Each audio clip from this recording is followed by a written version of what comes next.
fato, esse lugar, ele não está dado para sempre. Ele depende das circunstâncias de cada época. E na nossa época, esse lugar do intelectual é um lugar difícil de ser ocupado. E ele se torna ainda mais difícil de ser ocupado, eu acredito, por causa do tempo da reflexão. Porque é fato que nós vivemos numa época de aceleração da história, de aceleração do cotidiano. Os meios tecnológicos que estão à nossa disposição alteram a nossa relação com o tempo cotidiano. A pergunta é se é possível alterar também o tempo da reflexão, no sentido daquilo que a reflexão pode prestar, de serviço ao nosso próprio tempo, para que nós possamos compreendê-lo. Várias razões pelas quais você pode falar do silêncio dos intelectuais hoje, e diferentes sujeitos falam desse silêncio de diferentes maneiras. E uma delas é naturalmente que, na medida em que o intelectual muitas vezes tem uma relação com o tempo muito distinta daquela que a mídia normalmente exige, que é a comum, a relação comum da mídia com o tempo, então há uma defasagem que é interpretada pela mídia como sendo silêncio. Quer dizer, o intelectual precisa do tempo de reflexão, e esse tempo de reflexão, na realidade, parece que é um tempo de silêncio no sentido puramente negativo, de que a pessoa se recusa a falar.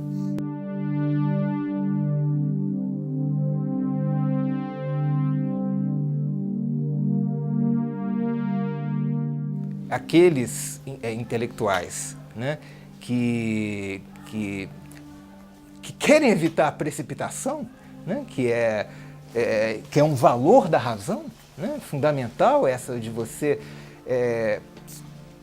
falar com conhecimento de causa, tendo refletido, é um pouco difícil na sociedade atual, onde essa exigência é colocada muito rapidamente, que ele se pronuncie, que ele formule um juízo sobre aquilo que está acontecendo ontem, agora. No momento em que o intelectual é o pensador e o artista que falam em público, essa fala pública foi antecedida de um lento, longo trabalho de reflexão. E eu estou usando a palavra trabalho no sentido dialético do termo, isto é, o trabalho como uma negação do que está dado e a transformação disso em algo novo. Então, eu penso que o trabalho das artes e o trabalho do pensamento é de transformar a experiência imediata, negar a experiência dada imediata, para transformá-la numa experiência compreendida. É a compreensão do significado da própria experiência que é esse lento trabalho de reflexão que as artes e os pensadores realizam.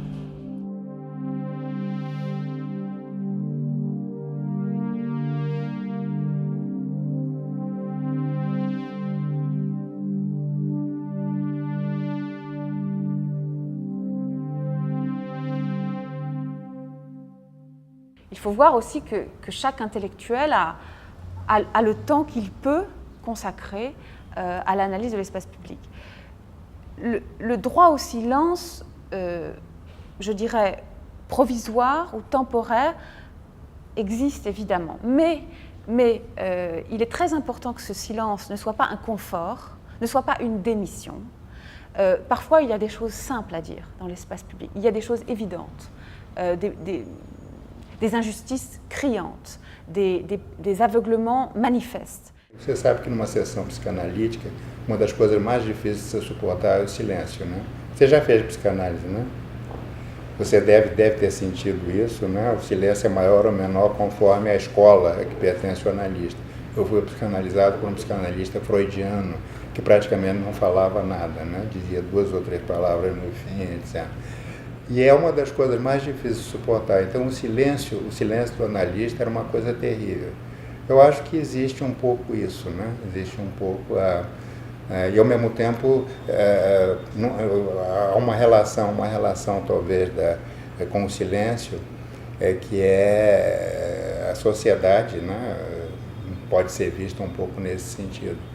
quer dizer, o intelectual seria o papel do analista, se você quiser, e a sociedade, ao mesmo tempo, não quer deixar o intelectual falar, como o paciente, em geral, não quer deixar o médico falar, porque o médico não entende nada de nada, evidentemente, e, ao mesmo tempo, quando ele silencia, ele fica nervoso, e aí talvez, porque o intelectual talvez ainda tenha conservado um pouco daquela aura tradicional, segundo a qual o intelectual era um profeta, era um pai que ralha, era um pai que aconselha, né?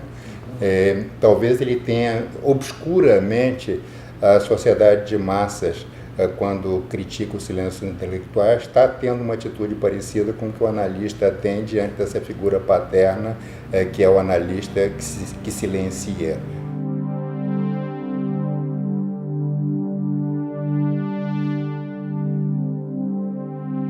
Le silence des intellectuels, c'est pas, si vous voulez, un silence parce qu'ils décident un beau jour de se taire, c'est un silence qui est le résultat d'un trouble profond, d'un désarroi qu'ils éprouvent à la suite de ces causes successives. É possível fazer uma analogia entre o silêncio, ou, na verdade, um certo retraimento, né, dos intelectuais hoje e um certo processo cultural de esvaziamento de qualquer postura que procure uma validade crítica, né? Que pretenda uma validade crítica, né? Então, na verdade, é um processo cultural amplo de desintegração, né, da consciência. Ou, se nós quisermos usar uma linguagem assim de tipo frankfurtiano, da consciência emancipada, né? Então, o que acontece? Essa transição, eu diria que é uma espécie de revisão de valores, né, que até aqui tem pautado, inclusive, a presença, né, do intelectual no mundo histórico, né, para fazer com que essa presença seja não apenas dispensável, como de algum modo até funesta. Quem vai defender no espaço público a pureza das ideias, ou seja, a ideia de justiça enquanto tal, sem compromissão, sem concessão, a ideia de verdade enquanto tal, sem compromissão, sem concessão, só o intelectual pode fazê-lo, justamente porque não está envolvido diretamente na vida pública, na vida política. Nem o político, de um lado, que está envolvida na prática, nem, por exemplo, o perito, nem o técnico, nem o administrador numa sociedade pode ser o guarda ou o fiador da pureza das ideias. De tal forma que essa posição consiste em dizer que o papel do intelectual na sociedade deve ser sempre um papel crítico e não pode se comprometer em nenhum poder, com nenhum poder. Porque, por definição, qualquer poder sendo corruptível, ele é virtualmente corrupto e o intelectual deve sempre ficar fora dessa esfera para ser o defensor das ideias puras. L'expression faire silence, je vais simplement dire ceci, le silence, il faut le faire. Poiein, poiesis, poésie. Ça veut dire quoi? Je vais prendre un exemple, disons une comparaison, donc pas directement dans le champ langagier du poétique, mais un exemple justement musical. Dans la campagne, un village à l'horizon, et tout à coup le clocher du village, le fameux clocher du village, sonne en fin d'après-midi.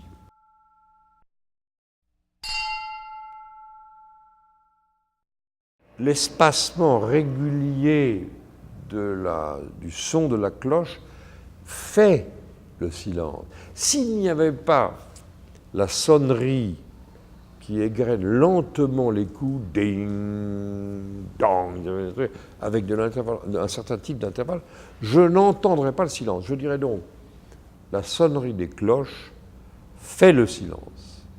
Alors, eh bien, donc, s'il s'agit de le faire, il faut à chaque fois inventer quelque chose comme cette sonnerie des cloches. Oui, la musique fait le silence. Mais ce qui est intéressant, c'est la manière dont elle le fait.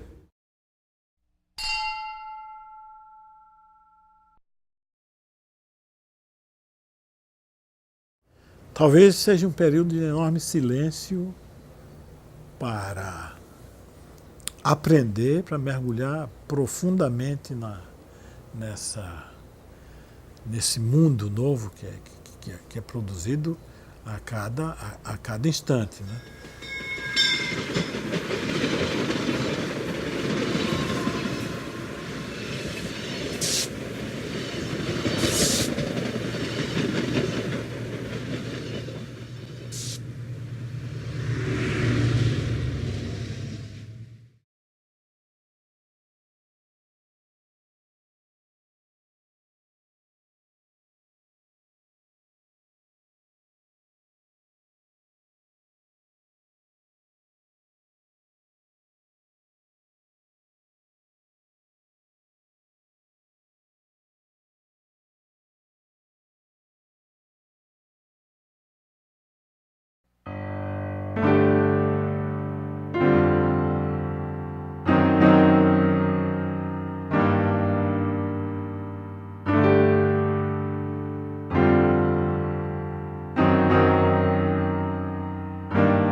Aquele que, dominando um pensamento, sendo alguém que tem qualidade, aquele que faz a discussão em público do conhecimento, é que leva o conhecimento para o público.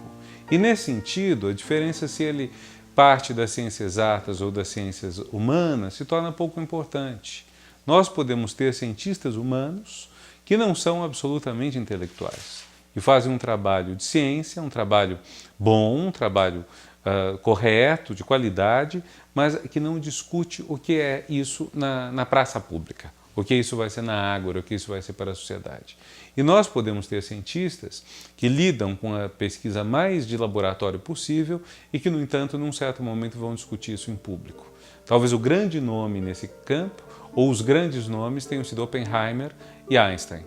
Oppenheimer, um dos pais da bomba atômica, e que depois questiona o uso da energia nuclear para fins militares e até mesmo processado nos Estados Unidos em função disso, quase como se ele fosse um traidor por questionar o uso que foi feito, por questionar Hiroshima, Nagasaki, e ele tinha contribuído para a bomba atômica.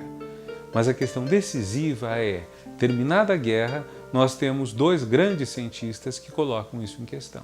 E ao colocarem isso em questão, eles não estão pondo em questão a parte, vamos dizer, interna à ciência. Estão saindo da ciência. Estão levando a ciência para a praça. Estão dizendo, cidadãos, o que vocês acham? Cidadãos, o que lhes parece que a ciência deve fazer? Eu acho que esse é um ponto crucial.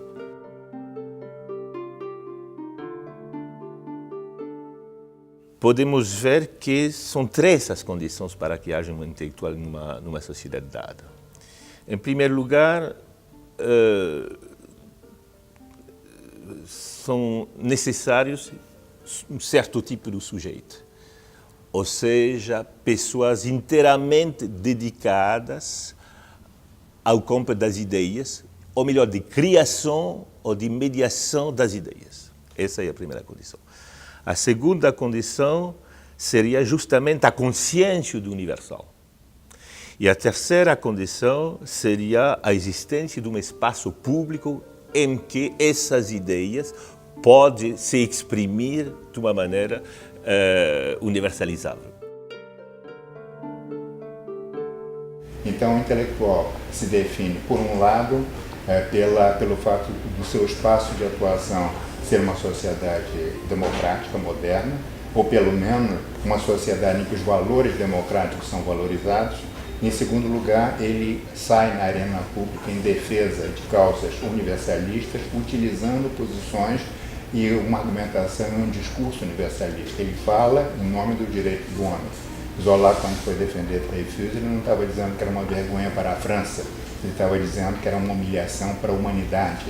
Enquanto os outros, os seus adversários, falavam em nome da França, Zola falava em nome da humanidade, utilizando o discurso universalista dos direitos do homem, tal como cristalizados pelo Iluminismo e pela Declaração Universal dos Direitos do Homem e pela Revolução Francesa.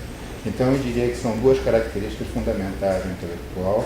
Ele usa um discurso universalista em favor de bandeiras igualmente universais, a defesa de uma pessoa vítima de um erro judiciário, por exemplo, e ele o faz, ele sai de sua posição como escritor, como médico, como cientista, para defender essas posições. Então, ele precisa funcionar num contexto democrático e precisa utilizar um discurso universalista em defesa de pessoas acusadas, pessoas vítimas da violação de direitos humanos.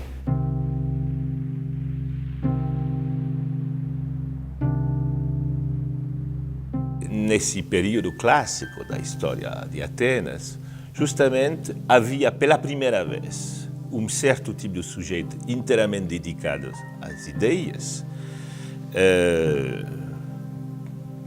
que eram justamente os cientistas, os filósofos da época, os sábios. Em segundo lugar, pela primeira vez, uma consciência do universal, ou seja, de valores que ultrapassam os momentos particulares, as emoções particulares, ou melhor, uma sociedade particular para se tornar valores absolutos. E esse é o nascimento da filosofia e da ciência, ou melhor, que às vezes é chamado o nascimento da razão. E, em terceiro lugar, a existência de um espaço público permitido pelo nascimento da democracia em Atenas. De tal forma que podemos dizer que se a palavra intelectual nasceu no fim do século XIX, a coisa mesma, ela é contemporânea do nascimento da democracia grega. Quel est le rôle de l'intellectuel? Repartons de la définition. Un intellectuel, c'est un homme de pensée. C'est un homme de savoir, de science ou de création artistique, littéraire. Et donc, quelle est sa fonction dans une société? Est-ce que son rôle, c'est de penser contre les pouvoirs? Ou est-ce que son rôle, c'est d'éclairer le prince? C'est très compliqué. Moi, en tant qu'historien, je ne peux pas répondre parce que je ne vois pas pourquoi je privilégierais une thèse plutôt qu'une autre. Simplement, j'observe en tant qu'historien que c'est vrai que la plupart du temps, l'intellectuel est plutôt quelqu'un qui pense contre. Pourquoi? Pour une raison très simple, c'est que l'intellectuel, jusque-là, on l'a dit, se projetait dans l'avenir. Donc, vous proposez un monde meilleur. Et quand on propose un monde meilleur, ça vous conduit à dire que le monde qui vous entoure est un monde qui doit être amélioré. Et donc, si vous voulez, l'intellectuel est toujours dans cette posture-là de monde meilleur, est toujours dans le sens du mouvement par rapport ou contre l'ordre et la conservation. Donc, effectivement, dans cette perspective-là, l'intellectuel pense contre. Mais le problème, c'est a-t-il pour autant quelque chose à proposer? Acho que o intelectual tem que ter um compromisso, sobretudo, com, como dizer, a sua própria honra, a percepção das coisas, aquilo que ele vê. Ele tem que ter um compromisso maior com isso do que com a teoria dele, do que com a posição dele, ou mesmo do que com a ideia de que ele vai criticar, condenar tudo. Ele tem que ser crítico, mas crítico não quer dizer que a única postura possível é da condenação. C'est très compliqué, c'est une question compliquée parce qu'en même temps, les sociétés ont besoin de gens qui pensent contre. Car les gens qui pensent contre, ce sont les aiguillons d'une société. Donc je pense qu'il faut admettre la diversité du rôle des intellectuels au sein d'une société. Et c'est ce qui fait leur grandeur et probablement ce qui fait leur noblesse. Car il y a une crise des intellectuels, il y a un silence des intellectuels. Ça ne veut pas dire pour autant que les intellectuels aient disparu. Et une société où les intellectuels auraient disparu serait une société dont le cerveau serait très largement amputé.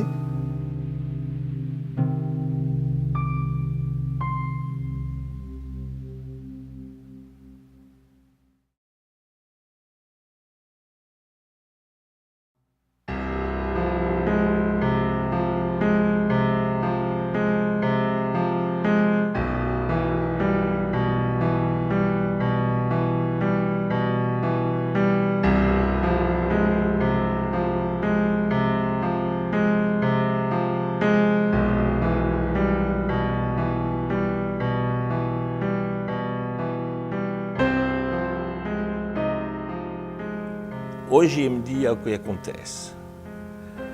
Ninguém acredita mais, eu acho, na posição segundo a qual o intelectual pode ser aquele que vai mostrar onde que está o bem absoluto. Então, esse culto à pureza, eu acho que já foi. Mas, por outro lado, os intelectuais ainda têm consciência do seu papel na sociedade, ou seja, eles estão conscientes, continuam sendo conscientes da aflição do povo, da infelicidade do mundo, e não podem se contentar com a realidade. Mas eles têm um papel mais modesto, lutar contra os males aqui presentes e não visar o bem absoluto. Agora, eles sabem que fazendo isto, eles perdem o papel, eles perdem a aura, eles perdem o prestígio que eles tinham no século XX quando defenderam ideais absolutos e sistemas completos, totalizantes do mundo, da sociedade, etc.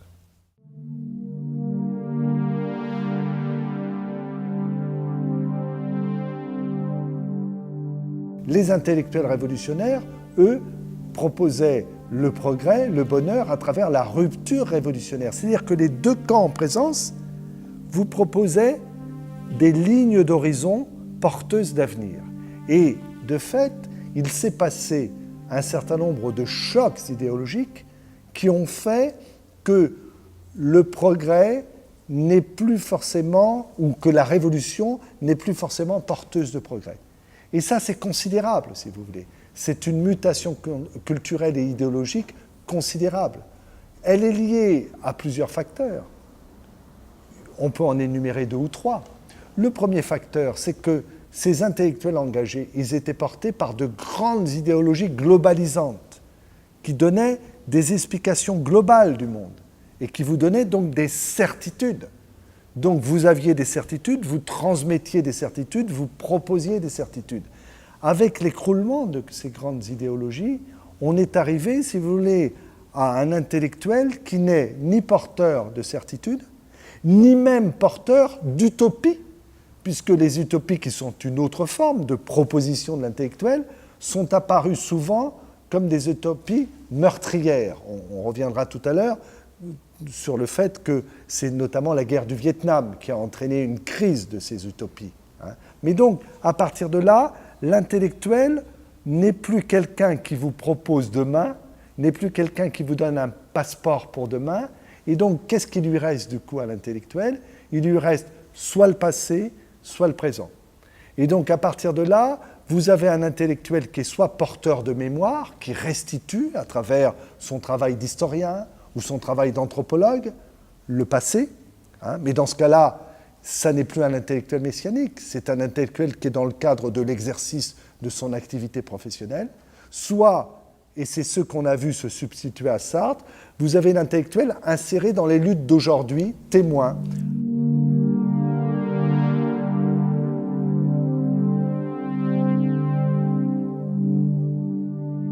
O intelectual, ele é, como todos os outros, vítima da incerteza, mas a incerteza o atinge mais profundamente, né? Porque, bem ou mal, o intelectual é aquele que aspira o conhecimento, portanto, aspira a verdade e alguma certeza, né? Como nós vivemos numa época em que isso é impossível, né? A situação do intelectual ela tende ainda a ter menos probabilidade de solução e de saída, né, do que a gente pode admitir no geral, né? E é nesse sentido que eu não vejo como nós pudéssemos, por exemplo, projetar no futuro algum tipo de atitude, algum tipo de reformulação da atitude do intelectual que viesse a superar, né, a crise que se vive atualmente, né? E, portanto, eu acho que a tarefa imediata, né, é justamente aprofundar, né, a crise e tentar estabelecer as suas razões, né, para poder compreendê-la, né? Agora, a superação e um novo horizonte, né, que pudesse se abrir para a tarefa do intelectual, eu acho que é muito difícil de vislumbrar por enquanto. Porque as certezas humanistas do início da modernidade geraram promessas. Como as certezas foram substituídas pelas incertezas, as promessas não puderam ser cumpridas, né? Então, nós temos aquela sensação de mal-estar, né? De que a história está em dívida, né, conosco, de que a modernidade está em dívida conosco, uma vez que as promessas, mesmo aquelas que pareciam plausíveis e dentro de parâmetros bastante racionais, né, não puderam ser realizadas, né? E, portanto, nessa fase, né, de crise da modernidade, realmente a honestidade intelectual consiste em conviver com a incerteza, né? Tenho a impressão que qualquer outro tipo de atitude seria um dogmatismo, né, ingênuo e também, em certo sentido, perigoso, né? Porque a adoção de certezas simplesmente para preencher o vazio, né, ela pode gerar consequências sérias, né, em termos de totalitarismo, em termos de dogmatismo e etc. Então, eu acho que realmente a atitude honesta hoje em dia, né, é a convivência com a incerteza e talvez até o seu aprofundamento. O intelectual tem como chão que ele pisa, como oxigênio que ele respira, a universalidade. Ele fala em nome de causas universais, em nome de direitos universais, usa uma linguagem, um discurso universalista. E o que está acontecendo ultimamente é que esse paradigma universalista está sendo cada vez mais erodido por uma posição relativista em todos os campos. Quer dizer, o universalismo cognitivo, até o universalismo cognitivo está sendo solapado. Muita gente diz que não existe nenhuma diferença, no fundo, entre a crença animista nos espíritos e a crença da física moderna na existência de partículas subatômicas. Você não consegue ver nenhuma coisa nem outra. Portanto, não existe nenhuma diferença cognitiva entre as diferentes culturas. O relativismo moral, o relativismo ético, no sentido, já Pascal dizia, né, que o que é verdadeiro do lado de cá, dos Alpes, é falso do lado de lá dos Alpes, então tudo depende da cultura, não existe bem absoluto, não existe, todos os valores são culturalmente condicionados, e existe está sendo solapado também um universalismo político, portanto, universalismo ético, cognitivo, e eu diria o universalismo político, que se manifesta na ideia de uma república das letras, de uma comunidade intelectual, transcultural, além de todas as fronteiras, ou mesmo na ideia de um Estado mundial, de que eu chamaria uma democracia mundial. O intelectual, e aí nesse ponto não é bem um elogio do intelectual que eu vou fazer, mas o intelectual é alguém que tem uma visão, em boa parte, literária do mundo, conceitual do mundo. Nós lemos, nós escrevemos. Então, como fica o nosso contato com, vamos chamar, a realidade? Pode ser a realidade que as ciências exatas examinam, pode ser a realidade política e social, nem sempre é fácil. Às vezes é muito mais imediata a reação da condenação do que a reação da compreensão. E isso traz como consequência uma situação muito delicada. Você tem intelectuais que estão silenciados, se sentem silenciados porque estão pensando o que pode estar acontecendo. Você tem intelectuais que se dispõem a discutir o que está acontecendo, eu acho isso muito correto, e a tentar tomar posições, mas sem arrogar o lugar de certeza. E você tem intelectuais que assumem uma posição de certeza que geralmente passa pela condenação. Condenação seja do novo, seja condenação do que está nas instâncias de poder. E isso eu acho tudo muito difícil. Acho que a posição nossa está difícil hoje justamente porque o mundo está em grande mudança. A questão da universidade, da academia, né, que muita gente vê como uma coisa ruim, porque inibe aquele intelectual que falava mais, em vez de, que está mais os muros da academia, né? Se fala muito isso, academia, universidade fechada e não voltada para a universidade, o intelectual falando para os seus alunos e para os seus colegas e não falando para a sociedade, né? Eu acho que uma explicação disso é justamente essa crise dos grandes sistemas filosóficos, crise dos universais, ele já não se sente à vontade falando disso, então fica uma coisa mais técnica. Ele se torna mais um especialista num determinado assunto, então ele se sente mais à vontade falando para os seus pares, né? Como a comunidade dos cientistas. Né? Então, a maioria dos filósofos, sociólogos, aqueles que eram os intelectuais, hoje em dia eu acho que eles estão muito falando com seus pares, porque eles já não se veem mais com legitimidade de falar com um público maior, com uma autoridade para falar, para se colocar. A função do intelectual é sempre, na verdade, não é, colocar o seu conhecimento, digamos assim, no plano, digamos assim, da possibilidade de intervenção no próprio contexto, né? E o especialista dificilmente consegue sair daquilo, né? Fragmentação é resultado, digamos assim, né, da exigência, digamos, né, do saber universitário de especialização. Eu tinha lido há algum tempo atrás O Silêncio dos Intelectuais, né, do Russell, e eu tinha ficado muito impressionado com a previsão que ele fazia, digamos assim, né, do fato que os intelectuais iam desaparecer do contexto americano na medida que a própria universidade se incumbiria de silenciá-los através do discurso técnico, através da cobrança, etc. Né? E a partir também do momento em que a própria mídia, não daria, digamos assim, vez e viabilidade, digamos assim, né, à própria voz dos intelectuais. Né? Eu acho que foi isso que aconteceu nos últimos tempos, né?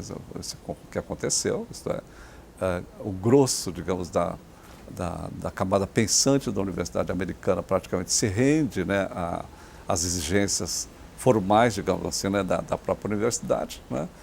E os poucos que se levantam contra isso, né, conseguem se levantar, como o Chomsky, a Susan Sontag, né, o Said, etc., na verdade constituem vozes um pouco, eu diria, quase que marginais, digamos, com muito mais prestígio no exterior do que nos Estados Unidos, né?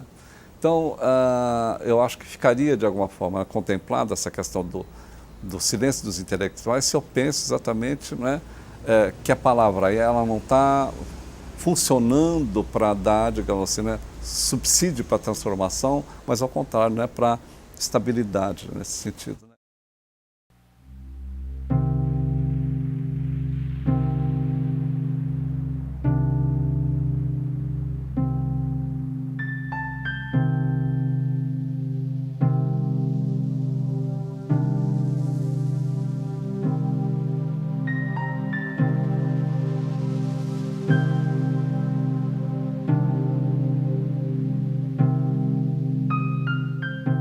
Mudaram as condições sociais também no sentido de que a cultura de massas progrediu cada vez mais e nesse sentido foi expulsando o papel intelectual. Hoje em dia você tem o Big Brother, você tem vários produtos da indústria cultural que de alguma maneira ocupam um espaço que antes era ocupado pelos intelectuais. Então os intelectuais da cultura de massas, num certo sentido, são figuras antitéticas. Quanto mais importante e prestigiada se torna a cultura de massas, mais diminui correspondentemente o espaço reservado ao intelectual. Então você não pode, evidentemente que a indústria cultural não vai dar a mesma importância ao programa do Faustão e que dá a um filósofo falando sobre, sei lá o quê, falando sobre a filosofia pós-kantiana. A mídia criou duas figuras. A figura do formador de opinião, a ideia, portanto, de que existem algumas pessoas que são detentoras da opinião pública. Eu cheguei a ouvir a seguinte frase há pouco tempo aqui no Brasil: o povo está contra a opinião pública, né? Dita por um jornalista. É interessante essa ideia, né? A ideia de que a opinião pública é um setor que pertence a alguns indivíduos ligados às empresas de mídia, formadores de opinião. Eles ocupam o lugar que o intelectual tinha. E o especialista competente, né? O especialista competente é aquele sujeito que é considerado portador de alguns conhecimentos científicos, técnicos, jurídicos, que o autorizam a mandar. Ele tem o direito de mandar. E os outros, que são incompetentes, têm a obrigação de obedecer. E aí o especialista ensina tudo. Ele é competente em tudo. Então você tem o discurso competente na culinária, no sexo, na jardinagem, na geriatria, na política, na literatura, nas artes, na filosofia, na ciência, na pediatria, na puericultura, na pedagogia. Ou seja, você tem aquele sujeito que nos ensina a pensar, a viver, a sentir e a existir. Isso faz com que o espaço público seja ocupado por um tipo de figura que é a do ideólogo, né?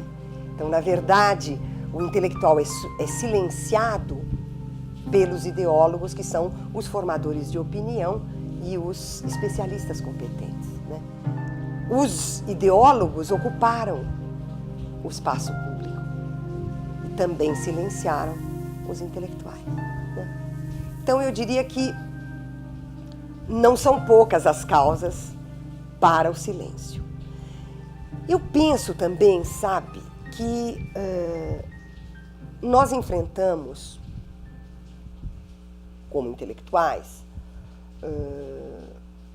um problema complicado, e que é o seguinte.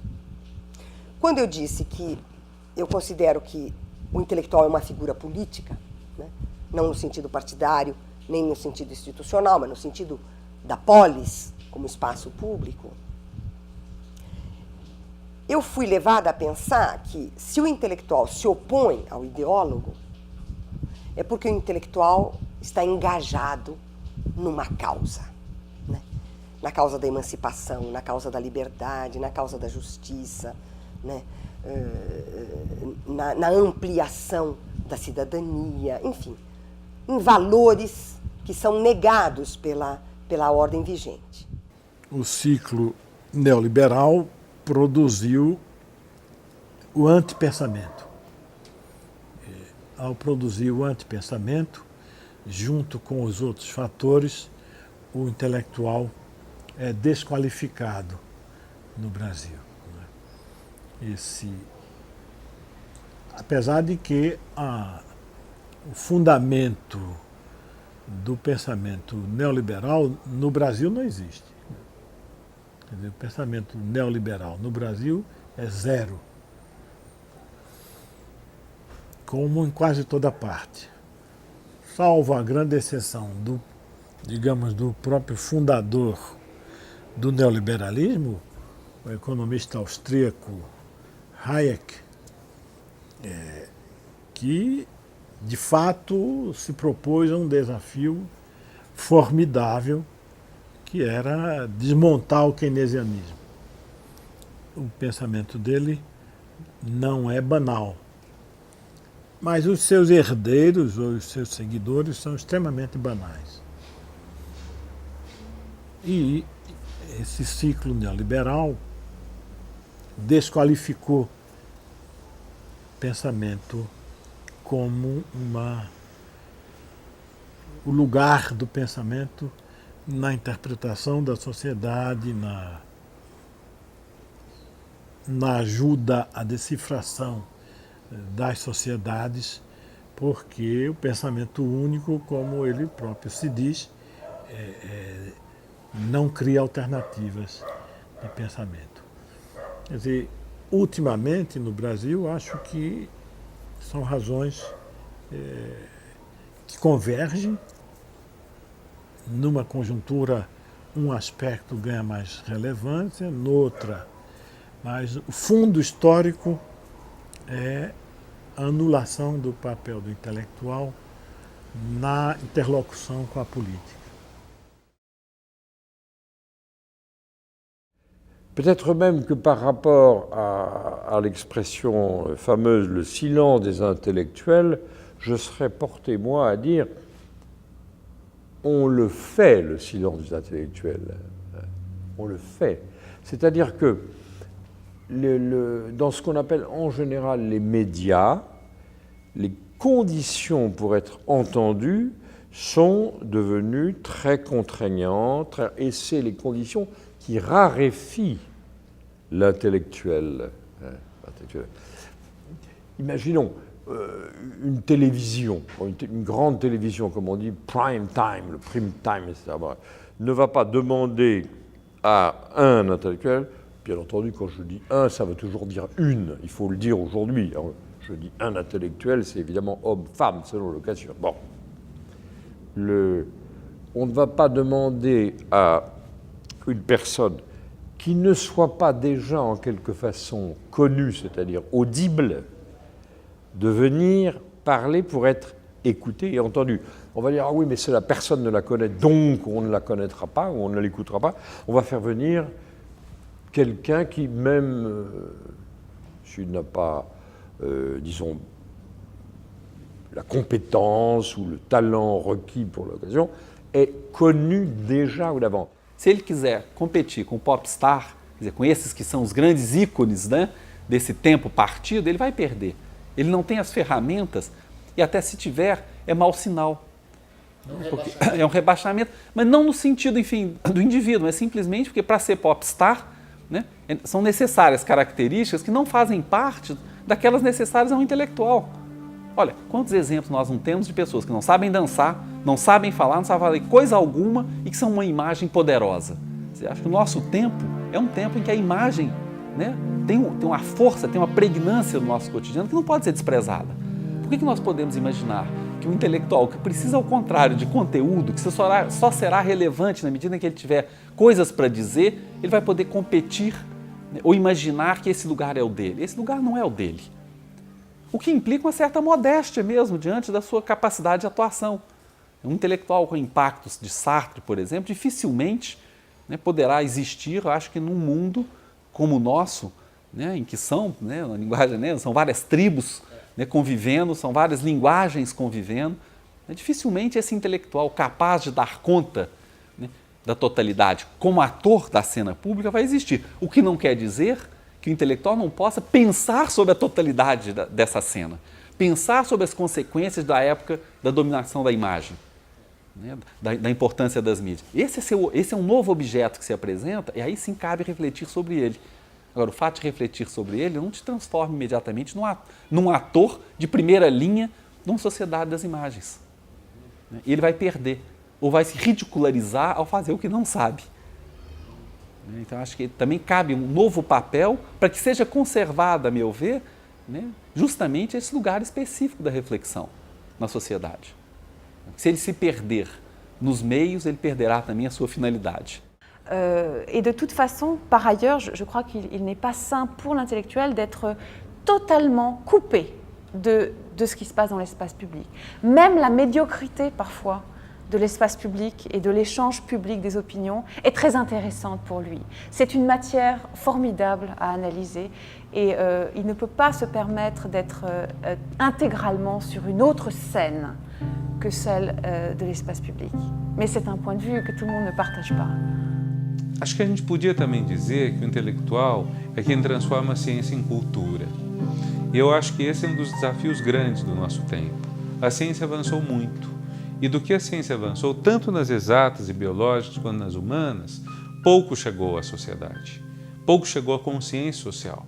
Quase tudo das ciências exatas e biológicas chegou aos nossos corpos, às nossas roupas, à nossa comida. Mas muito pouco chegou à nossa consciência. Então, uma pessoa pode ser criacionista, pode ter a visão do mundo mais conservadora em matéria científica, fruto da desinformação e da ignorância, e, no entanto, desfrutar de todos os avanços tecnológicos que existem. Esse é um desafio grande. Quer dizer, como você faz que o avanço tecnológico não se esgote nele próprio, não se esgote na vantagem que é para você ter produtos que são governados por mecanismos informatizados, mas que também a sua cabeça reflita sobre isso. É isso que eu chamo o intelectual ser aquele que transforma a ciência em cultura, ou seja, que faz que o avanço da ciência, inclusive das ciências humanas, se torne consciente por parte da sociedade.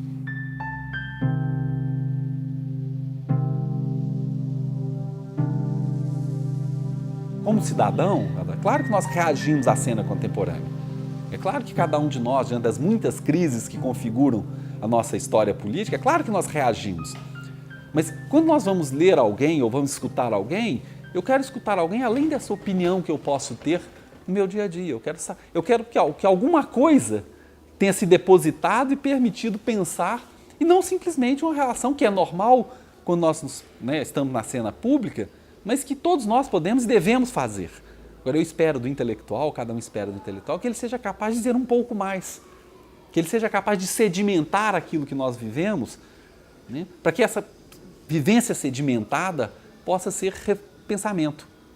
Senão, ela será um simples fluxo de ideias, um simples fluxo de opinião, né, e nós sabemos exatamente pela nossa realidade histórica como essas cenas mudam rápido. Em 6 meses, uma cena que parecia definitiva e catastrófica muda completamente, os problemas mudam e, de fato, muitos problemas que são atávicos à nossa cultura, à nossa realidade política, sequer são abordados.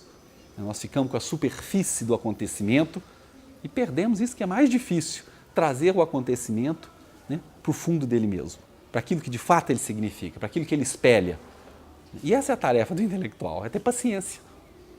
Acho que é uma paciência aí com o conceito, é uma paciência da elaboração, que esse é o papel. Sem ele, nós não teremos como, digamos assim, ter de fato alguma presença na cena. Nós vamos nos confundir no burburinho das opiniões.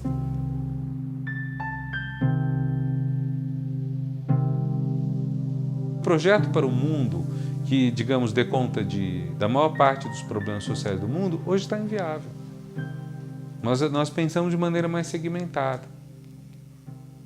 Isso é melhor? Quer dizer, pensar de maneira mais segmentada quer dizer que a gente é mais atento ao que é específico na luta do negro, na luta da mulher, na luta dos discriminados em geral? Isso é bom. Por outro lado, também quer dizer que fica difícil a gente ter uma proposta geral, global, que dê conta, enfim, da diversidade do mundo.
Os intelectuais de hoje estão cada vez mais conscientes dessas contradições que foram vividas no século XX.